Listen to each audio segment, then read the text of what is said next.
It's another episode of Mibbes Aye, and this time Fiona and I are joined by Jim Byrne. And thanks so much for coming on the programme, Jim. And I have to say, everyone who's watching, it was Jim who approached us and suggested that maybe he could come on and we could have a chat, bit of a discussion about economics, about what works and doesn't work in terms of any economic system, but in particular thinking about setting up an independent Scotland.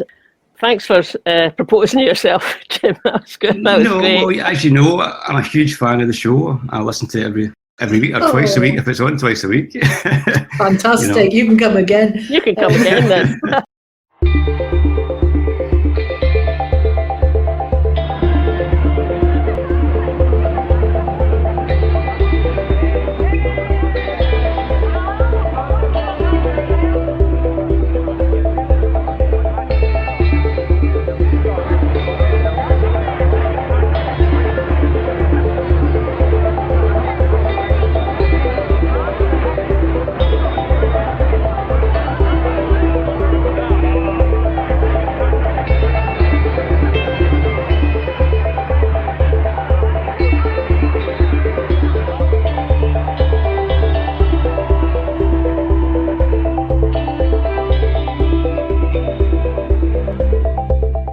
Maybe just to kick things off, you've been writing this series of articles on Bylines Scotland about economics and your thoughts about it. So first one I read was called Putting Citizens in the Centre of Economic Policies, and I went, well, there's a good idea to start with. Yeah, so absolutely. Do you want to tell us what made you start writing those articles? Okay, well, as you know, 2014, there was a lot of stuff around the currency and the economy and all that. And a lot of people said that was a weakness that caused the no side to win and the yes side to lose. So I suppose that's been in my head ever since. I have been somebody that's not really stopped thinking about independence since there. I suppose I've continued campaigning, whether it be on Twitter or talking to people or thinking about it. I did a wee bit of economics at university. I did a social science degree and I did economics as part of that. And then I did politics and economics in my honours year. So I had a wee bit of that kind of orthodox neoliberal model about how the economy works. This idea that everything balances out in the long term, which of course is all based on assumptions which are not true. I can't remember exactly what got me, what hooked me in, but I started listening to quite a lot of podcasts related to economics, and I started listening to podcasts which were about something called modern monetary theory. And when I was starting to listen to those, my head was kind of turning. I was hearing things there that I'd never heard before about how the economy worked, and I was getting quite excited about it and how they had a different approach, which was not the orthodox neoliberal economist approach. This thing about MMT was taking a much more practical, in my view anyway, idea of what the economy was and how it worked, which is based on this idea that if you look at what's happening in the economy, if you follow the flows of money through, from a macroeconomics point of view, then you could figure out how it works that way.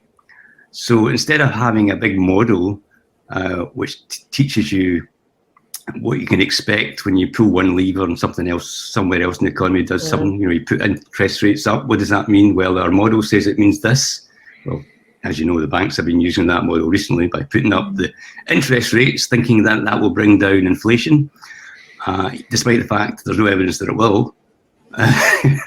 There are other causes for inflation, aren't they? And we're probably in the grip of them more at the moment. Well, the neoliberal model will tell you that if you put up interest rates, that'll stop people spending money in the economy. And it's because there's too much money chasing too few goods that puts up inflation. Well, of course, nobody's spending any money, and there's no evidence that people are spending any money more than normal. So that's clearly not why inflation's going up. But why inflation's going up is pretty obvious to everybody. It's because there's a war. It's because of Brexit. It's because the price of gas is going up. All of these things which are absolutely obvious to everybody, but they're not in the model that tells you to put interest rates up. But they just put interest rates up anyway. So you've got this model that doesn't seem to apply to the real world. And for me, modern monetary theory offered a much more practical approach which says looking at how does the economy actually work? Where does the money come from? Where does it flow to?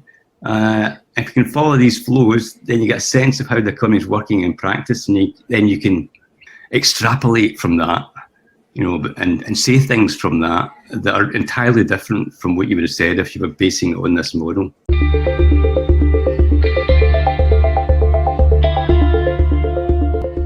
The thing that we often hear is the household budget kind of model, and whilst that probably does apply to Scotland with a fixed budget, that doesn't apply to currency issuing states, does it? And the role of tax is something that I'm still trying to get my head around. And we hear tax discussed as if you need to raise tax in order to spend. Yeah. But under modern monetary theory, that's not necessarily as straightforward that's right. as that, is it? Modern monetary theory is looking at the economy and saying, well, for example, where does money come from? So that would be a simple question. Where does the money come from? Well, all the money tends to come from governments. They spend money into the economy. That's not actually controversial. That's just the way it works. If you were to look at the papers by the central bank in England, they would tell you that that's the case. They spend money into the economy, and that's where the money comes from. So every single pound note, UK pound note that you've got in your account, that you've got in your purse, or that you've got under your mattress, all came from the central bank. All the UK pound notes came from there. We could see what happened when they suddenly needed a lot more of them for COVID. Exactly. Magically, more appeared. So if you need a lot of money to buy some PPE, then you just spend the money, because UK government asked the Bank of England, spend some money on PPE, and they do it. Or spend some money supporting the economy, supporting the business of the economy, and they do it. So you mentioned a currency producer, I think you said, or a currency issuer. Or a currency user. So maybe we should just say why those are important distinctions. There are two types of governments in the world. There are those that issue currency. They're called currency sovereign governments. And then you have governments in countries that are just users of currency. The UK, of course, is a classic example. Westminster issues the currency. Scotland just uses it. So we have a fixed budget. That means we're very kind of limited in what we can do. But Westminster, people get a bit heated when I say things like they can spend as much money as they like. But essentially they can. Whatever the policy priorities are, they can spend the money to achieve those priorities. Now, clearly there are some things that will limit how much you can spend. Clearly, if there's nothing left to buy, then that would be a limit. So if everybody in the country's employed, you can't employ more people. If all the goods have already been bought up to the point where no more can be produced, then you get something called inflation. So inflation's a kind of limit to the amount of money you can spend. But essentially, the government can make as many pounds as it likes, up to the point that we have inflation. When they talk about borrowing money, they're borrowing it from themselves. More or less, that's the thing, Printing more. Yeah, that's right. They call it borrowing because, of course, that's quite a good way of masking some of these ideas. Mrs. Thatcher in the 1980s said, the UK government is a bit like a household. Now, that was a great thing for a Tory to say, because they can then say, well, we've run out of money. Just like a household spends too much. Like a household, We've run out of money. We can't give you any more money for those increased wages that you've been calling for because we've run out of money. So if you buy into that analogy or that idea, then, you could shake your head and say, well, that sounds about right. Well, clearly we've run out of money. So, there's definitely nothing we can do about that. So, but nobody has ever said, actually, governments are not like households. Unless households can print their own money, then they're not like households. There is this idea in government that unless we can bring in enough tax, we can't pay for things. But that's the common thing you'll see on television. Most politicians that's the household budget, isn't it? It's a household budget idea. That's household budget. We're going to run out of money unless we bring in a bit more tax.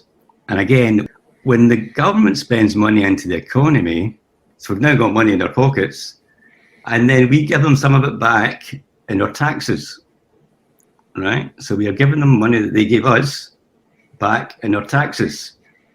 But the government made the money in the first place. So how come our taxes are the things that they need to spend on the health service, to spend on whatever it is, a new bridge or PPE, when it's them that made the money in the first place, that put into our pockets, and then we gave them it back?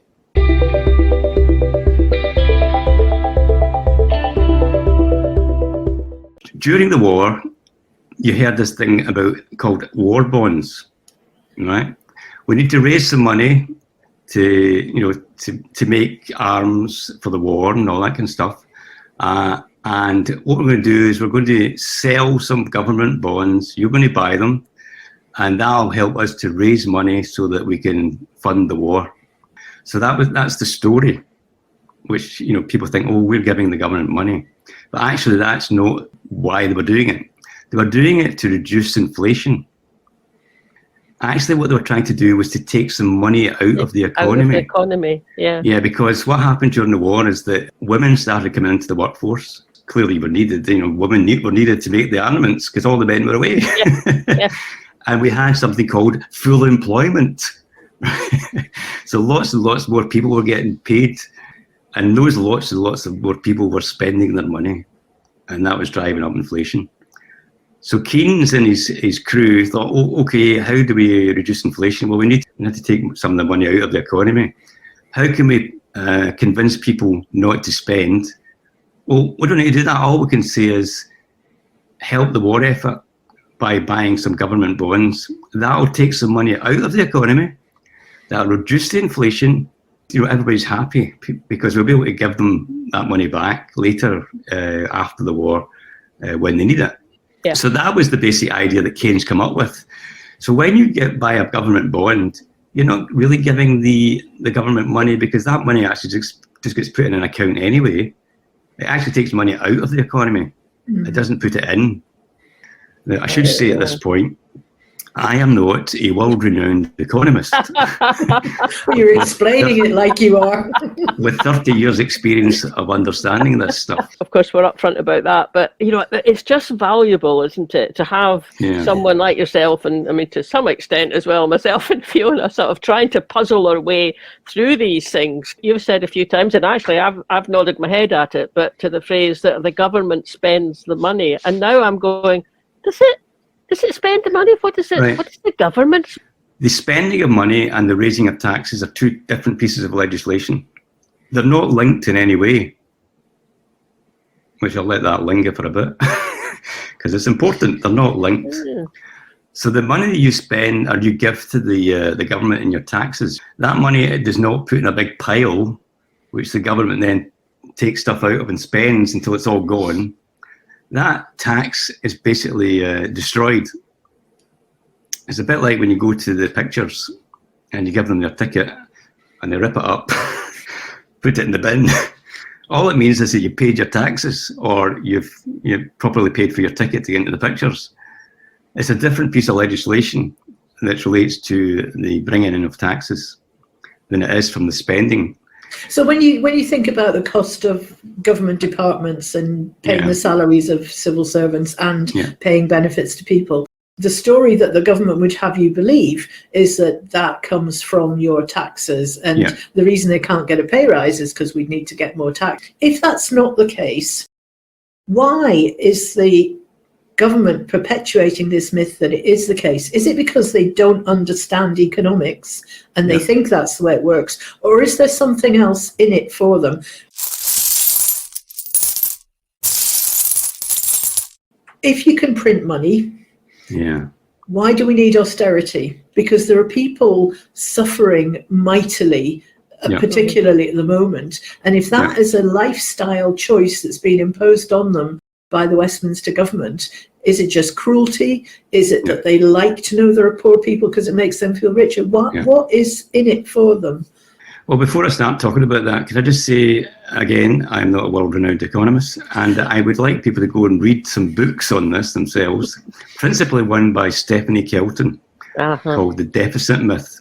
So I recommend that. Oh, I've got that one, it's an absolutely fantastic book. But it's actually that's the correct question. Why have we got austerity when we could just print the money, so to speak? There's no need for austerity. I mean, one of the things that gets me excited about this alternative way of viewing the economy is it puts everything on its head. Once you've got some ideas in your head, like modern monetary theory, you can start thinking about other things. Like, what does it mean? Well, it means you can design the economy the way you want it. First, with the knowledge that you can pay for those things because the government can create its own money. So you design the economy. We want to have a well-being economy, for example, in Scotland. We want our citizens to have full employment. We want to eradicate poverty. We want to have good lives. Well, if we say that all first as government policy, and we know that it can all be paid for, because the government actually can pay for anything up to the point of inflation, then that flips everything on its head. There's no need for austerity, because austerity is based on this notion of that there's not enough money because there's not enough taxes coming in. Now, you said, is it because they are trying to pull the wool over our eyes and they know that it doesn't work like that? Or is it they just don't understand how the economy works? Well, I think it's a combination of things. I think mostly it's that they don't understand how the economy works. But we've also got this orthodox neoliberal model, which actually fits quite well with the kind of right-wing approach. Fits in very well with the small state idea. How we think government services are paid for and how they're actually paid for.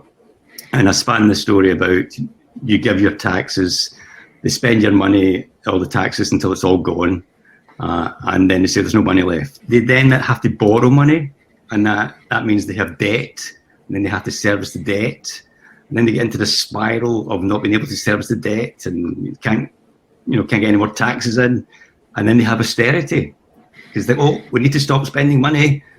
We need to have austerity. But why would you do that to your population unless you hated them or there's something in it for you? Is there some people getting rich off the back of austerity? It's funny you should say that. Again, modern monetary theory says that there's always two sides to the money. There's the spending of it, and there's the people who get the money that you spent. Government services are not paid for by taxes. How are they paid for? And that spiraling story of austerity, there's some things that are not in that story. When the government spends money, this idea that they're spending money till it's all gone, where does it go? It gets spent into the non-government sector. You, where we all stay, the country, it's getting spent into the country. The country's getting, I suppose in some sense richer because the government's spending money into it. So certain segments of the country are getting richer, perhaps. Exactly. Yeah. So whatever money the government spends goes somewhere. That's part of the modern monetary theory story. It doesn't disappear. If you know what I mean. We're not getting poorer. Because that's the weird thing about government spending. They call it a deficit if you spend more money than you bring in taxes. And that apparently is a bad thing. You know how we're always trying to get the deficit down. What is the deficit? Well, the deficit is the money we put into the economy more than we took out. So now we're all a bit richer than we were before. There's lots of things about the way that the economy is presented on your TV by economists and politicians that makes absolutely no sense whatsoever. If the balance isn't that the people who live in the country are getting it spent on them by way of better services and better lives, if that's not the case, then the government is doing better than the people. If there's a deficit is in the public spending, where's the credit that balances out that deficit? Well, you're right. The credit is, I suppose, the difference between the tax income and how much is spent. So deficit that's what the definition of the deficit is. The Bank of England's created money to spend into the economy. It's not necessarily a real thing. It's just that they've got this amount of tax we brought in. We've got this amount of money we spent. The difference between the two of them is called deficit. And that represents the amount of money that's still in the economy that hasn't been taxed back yet. All right? if we think, well, what is a surplus? Right, a surplus is when less money was spent into the economy than was brought in taxes. Right, so now the main non-government sector is poorer. So when you're poorer, that's austerity. Yeah. When you're poorer, you tend to have a depression in the economy. Yeah.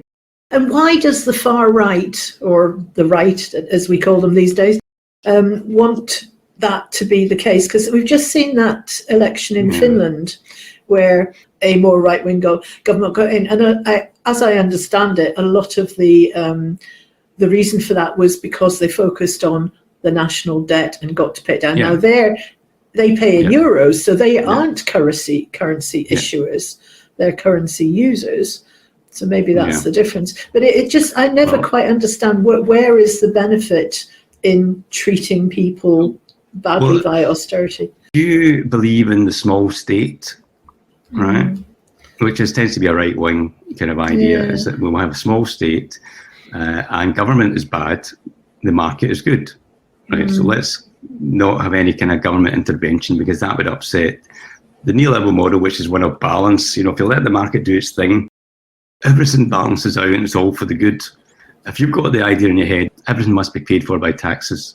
So what does that mean? Well, if you're a right winger, you think, well, we want to reduce the amount of taxes that I have to pay as a private individual. You know, because the government's not very good at allocating resources. It's just terrible at it. So why should we give them the money and then they have to deal with it? And we're giving them more power as we give them more money. Why not give them less money and keep it all in the economy? It has a logic within that model that makes sense.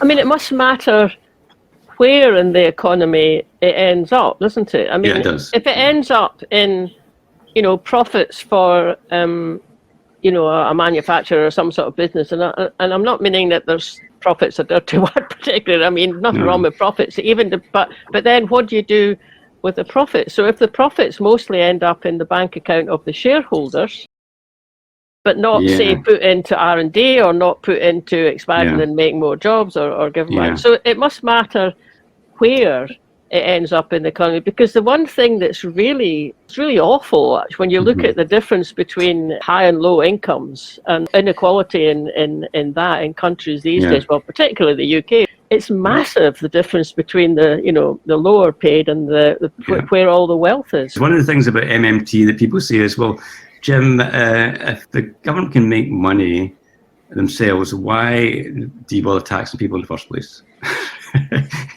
why are taxes necessary? So then you would turn to Richard Murphy and he would explain it to you, and he would say something along the lines of, well, we need to have taxes because that legitimizes the money in the first place, the currency in the first place. Taxes are very useful for all sorts of things, and one of them it's very useful for is redistribution of wealth. Yeah. And often the very wealthy don't actually spend their money. They've already got the car and the... So what you need is a progressive tax system where you tax the very wealthy in a much higher rate than you tax the people at the bottom who are very poor, which is not what the UK has traditionally had. The people who suffer with tax are always the poorest people. Yeah, it's a much bigger percentage of their income than exactly. They spend their money, whereas the rich don't. So tax is very useful in the economy, even from an MMT perspective, because you can use it to redistribute wealth. You can make the folk who are poorer less poor, and the folk that are rich less rich, and have less inequality in your economy. So tax is very useful for that. You can use tax to make things that are bad for people more expensive. So you can nudge behaviour, I suppose. Like the minimum alcohol price. Yes, exactly. So tax is a very useful tool. One of the things that Fiona and I were chatting about, I don't think there's any countries that are running with, themselves using that MMT theory, and it doesn't seem like Scottish Government at the moment are particularly keen on it either. Stephanie Kelton and Warren Mosler. Warren Mosler is kind of the inventor, I suppose, in some sense, or brought all the ideas together and called it MMT. He was the man. And he was originally a bond trader, one of these folk that basically was in that kind of high finance world. And it was through all his work that all the realizations came for him that the economy didn't work the way that people were saying it worked. I mentioned Stephen Hale because he said MMT was the first time a new idea or a new paradigm had come along since the 1930s. Paradigms are really interesting things, and I think what we're seeing with the people who can get their heads around MMT, the logic of it, are the people who don't know much about economics, because it makes sense when you just sort of spell it out in the way you're doing with us just now. The people who have the most difficulty with it are the people whose paradigm is steeped in something else. Exactly. The folk that are in it already and have invested their entire sort of economic education in a particular view of the world, they're reluctant to let go. The minute you get that happening, what it tells you is that, despite sometimes its claim that economics then is nowhere near being having any kind of scientific basis.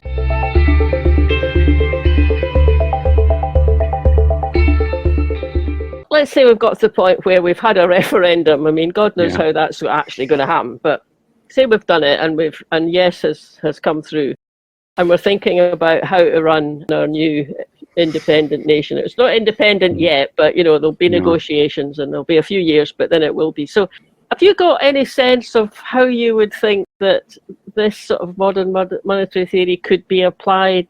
A bit more specifically in Scotland? Yeah, absolutely. Well, the first thing you need to have is your own currency.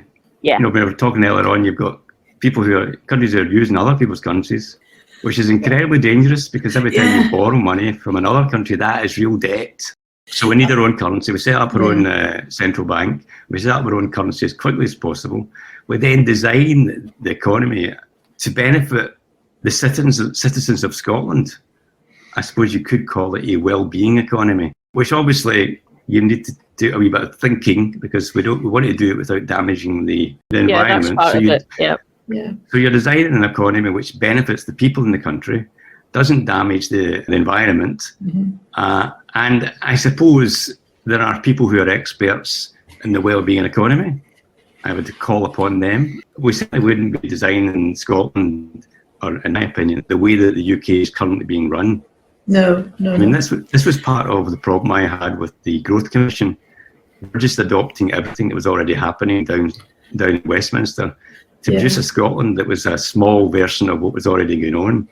There's no point in independence unless it's different. What's the point of that? I mean, one of the things about MMT is it says that it should not be about economic levers. We should not be worrying about inflation figures, deficit figures, which are always kind of made up anyway. Deficit, the idea that a country should all have a 3% deficit is just a made up figure anyway. So these kind of indicators should not be things that we are worrying about. We should be thinking, what do we want to do as a country? How do we want our people to live? Do we want a 3-day week, for example? Do we want a basic income? Basic income, Do we want full employment? Full employment, but only 3 days a week. That seems like a full good employment, balance. only 3 days a week. We'd be so creative. Imagine what we Exactly. do. Do we want sort of enforced enjoyment? Well, it's just amazing. I mean, when you start thinking like that through, it's incredible. The kind of possibilities, and you could think, well, we've come up with a few already, but there could be. Do we want half our land to be owned by 500 people? No. Exactly. Well, we'll do something about that. How are we going to look after our highlands and islands?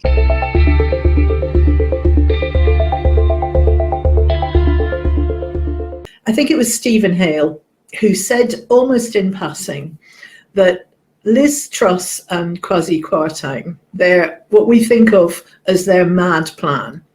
And it was almost, they would have got away with it, or they would have been able to bring it in if it wasn't for the reaction of the markets worldwide. So how much are we still going to be, say we go, we have our currency, we decide we want a well-being economy and all the good things we just said. How do the markets react to that, and does that matter? There's two things about that. One is that a lot of MMT economists would say that we shouldn't be worrying about the markets. The market's the things we do. The Scottish economy is the things that we do every day. It's the buying and the selling and the businesses. That is the economy. The financial markets are only doing things if you let them do things. They're only affecting you if you let them do things. You can react to them in a way that encourages them to continue with that, or you can create legislation that stops them doing the things that you're worried about. Yeah. So, for example, one of the things that your sort of growth commission type people would worry about is our exchange rate falling when we have our own currency. Yeah. Now, MMT economists might say, well, you can fix your exchange rate. It's not up to them whether your exchange rate goes up and down. You can decide where it sits, or you can peg it to something else or whatever. As far as they're concerned, that's not a problem. So there's lots of things you can do as a government that takes it out of the hands of the so-called financial markets. So that's one thing. The other thing in relation to Liz Truss, which I should address, is the reason that the markets reacted wasn't because she was being an MMT economist. It's because she was making the right hash of the UK economy, and they knew it, and they didn't like it because it was costing them a lot of money and creating a lot of turmoil.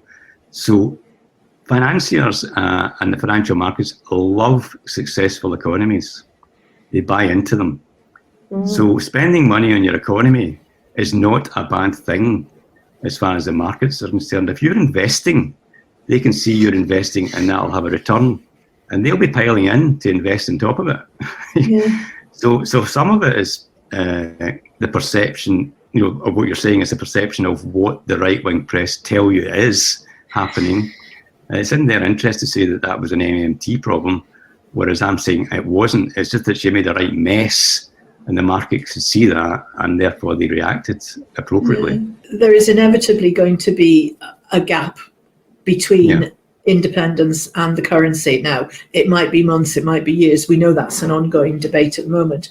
Yeah. But in order for us to start to set up as an independent country, there's going to have to be a massive investment in setting up our institutions, our infrastructure, huge recruitment, all sorts of things.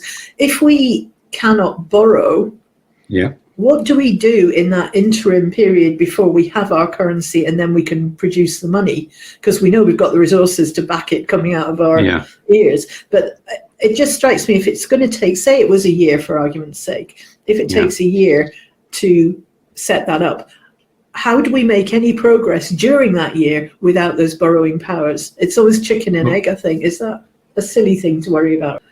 Well, I mean, before we're independent, we can't really do anything anyway. No. I mean, we can certainly set up the appropriate institutions, like making sure we've got a central bank, that sort of thing. Yeah. I don't think that is an insurmountable issue in terms of cost. But you're correct to say that to set up a new country takes a lot of money. And we need a new civil service. That's got to be exponentially enlarged. There's lots of investment required. Now, whether we are still stuck with the pound, which I think is a bad idea, we will always have borrowing powers as an independent country. It will cost us money.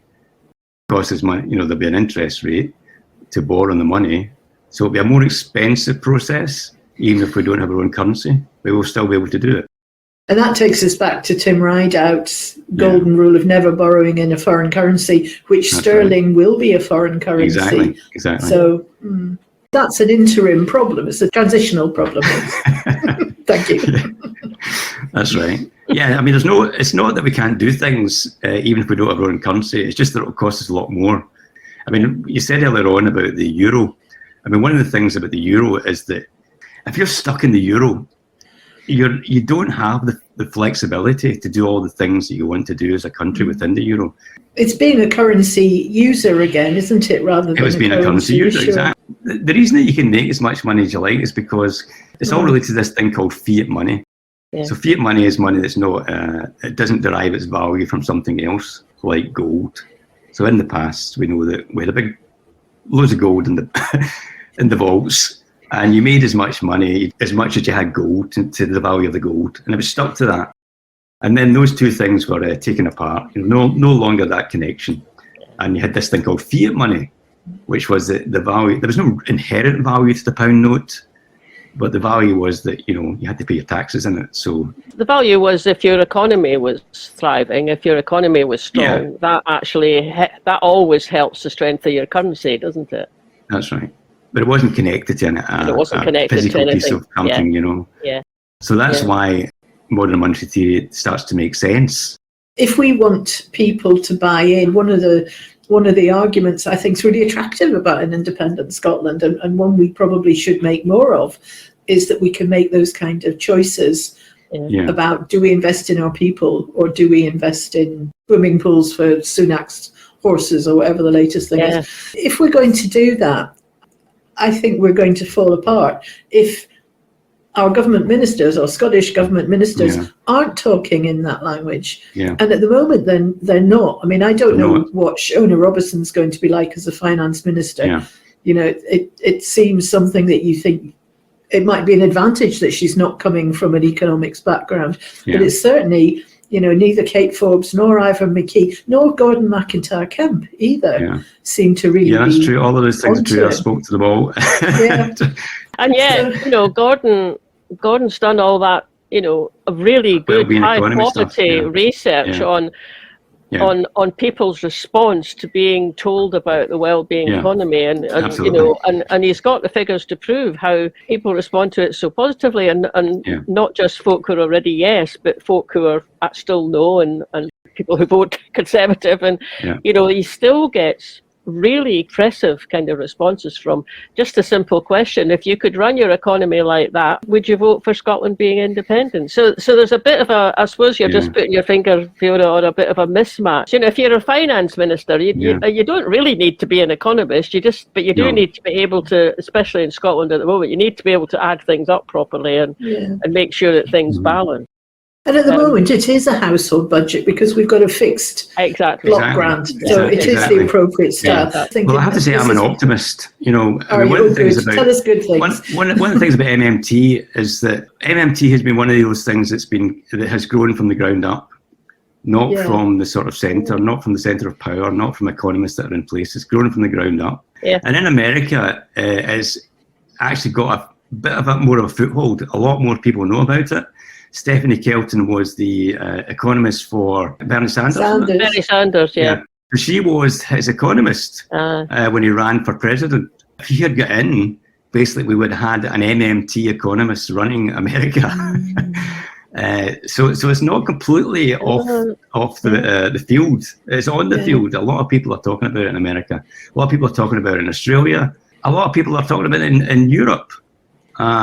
And we had a conference a weekend ago there, 2 weekends ago, where it was kind of the centre of the conference. It's something that people are talking about, and it's growing. And I'm sure that a lot of politicians have heard the phrase MMT.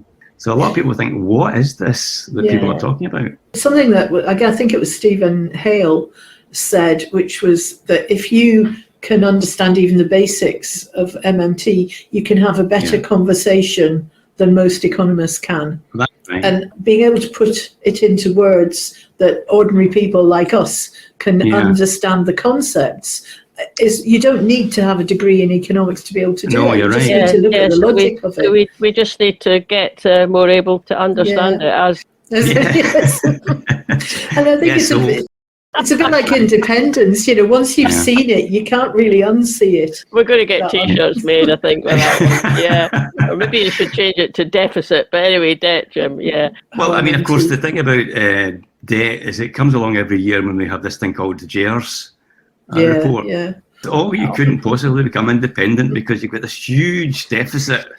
I said, well, where did the deficit come from? Well, you know, Scotland's is a huge deficit. But Scotland's got a fixed budget. It can only spend the money it's got and it can't have a deficit. Oh, but JERS tells you that Scotland's got a huge deficit. That's because the UK spends the money on our behalf. That's why we've got a deficit. And if you look at the sort of timeline for when this huge deficit arose, I think it was somewhere along 2014 when the deficit... The deficit went like that, and then about the time the oil ran out, and then it went like that. So we've now got this huge deficit, which is money spent on our behalf. I was always going to vote yes in 2014, but I also had a look at how rich we were as a country, and it doesn't take you long to discover that we're probably about at least the 25th or even 30th richest country in the world. I think it was 14th at the time. And yes, exactly. And the French TV news were telling folk in France that while we were having a referendum campaign, although no one. But at the same time, what I did was I went into.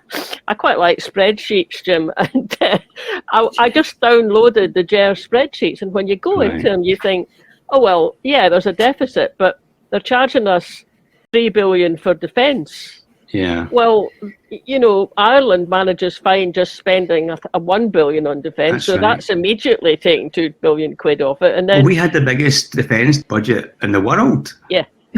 That's right. It's even just on the level of arithmetic, actually, you can go into those figures and drastically reduce that. People are interested in that. Richard Murphy's fantastic and all that kind of stuff. He is. Quite a few videos on it. Where's England's GERs? Because that would be, if we're going to look at ours, let's look at all the devolved nations. It is the whole deficit, is the UK deficit. We're just apportioned it. We're sort of, we're going to give you this percentage of it, which shows that you have this huge deficit. Yeah. In reality, it's the UK that's got the huge deficit. We've just been cut a wee bit off.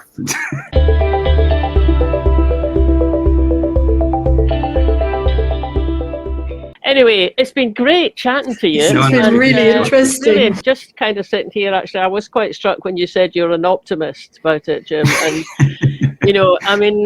because even when we did that little bit of, blue sky ideas earlier, it's so uplifting and it's so kind of positive and I think empowering. That's what we need more.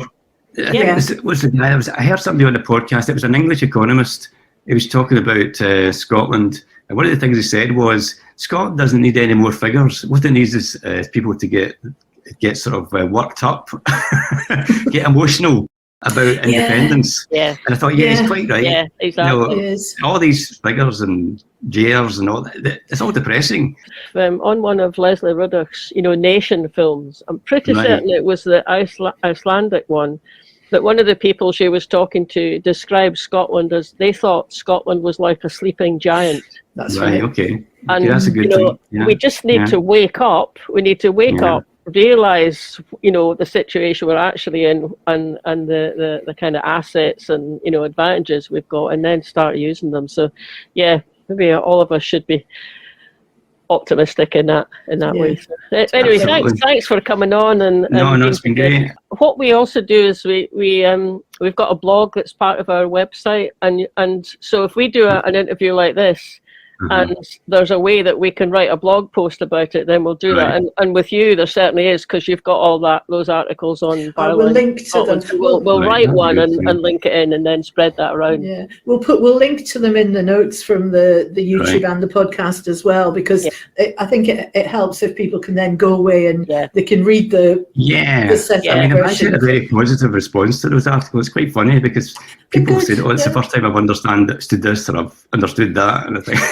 well, that's how I felt, which is good, Yeah, the first one about the here's how you think it works, and I read it and I thought, it's how I think it works, and then I sort of read it. It was very well set out. And if you'd like to see the rest of Jim's articles, which we highly recommend, you'll find him on bylines.scot.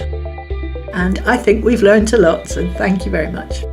Now, a plea to our listeners out there, please share this programme if there's things in it that you think are useful for other people to hear, particularly if they're not yet decided folk, then please do share.